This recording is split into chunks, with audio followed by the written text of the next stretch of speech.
Announcement today from Nikki Haley. The 2024, Republican presidential field has its second candidate and its first woman. The socialist left sees an opportunity to rewrite history. China and Russia are on the march. They all think we can be bullied, kicked around. You should know this about me. I don't put up with bullies. And when you kick back, it hurts them more if you're wearing heels. I'm Nikki Haley, and I'm running for president. Tomorrow, the former South Carolina governor and ambassador to the United Nations holds a kickoff rally in Charleston. Then, two other key early voting states, Iowa and New Hampshire, later this week. Joining us now to share their reporting and their insights, CNN's Dana Bash, CNN's Jeremy Diamond, and Tia Mitchell of the Atlanta Journal-Constitution. So Donald Trump has his first declared opponent. He was the only, until today, the only declared candidate for president. The question is, if we roll back the tape pre-Trump, you can make the case for, okay, here's Nikki Haley. She's interesting. She's a governor of South Carolina. In the post-Trump Republican Party, what's the lane? Well, I was actually in South Carolina pre-Trump when then Governor Nikki Haley endorsed Marco Rubio, and she stood on the stage with Marco Rubio and Tim Scott and said, this is what the new Republican Party should look like.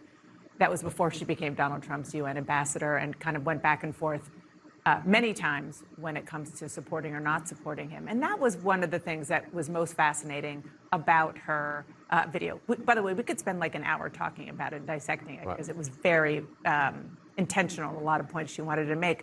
But when you talk to people who are preparing to, thinking about running against Donald Trump, which is what it is right now, there seems to be a dividing line between those who are willing to say, in an aggressive, full-throated way, we have to move on beyond this man, Donald Trump, and those who are kind of dancing around it. And I'm already hearing for some who are in the first camp saying, you know, okay, she talks about the heels, which is a great memorable line. She talks about bullies, which is another memorable line, but neglects to talk about her former boss, who could easily be put in that category. In fact, she kind of lumps him in, not just Donald Trump. She says other Republican presidential candidates have failed a critical test.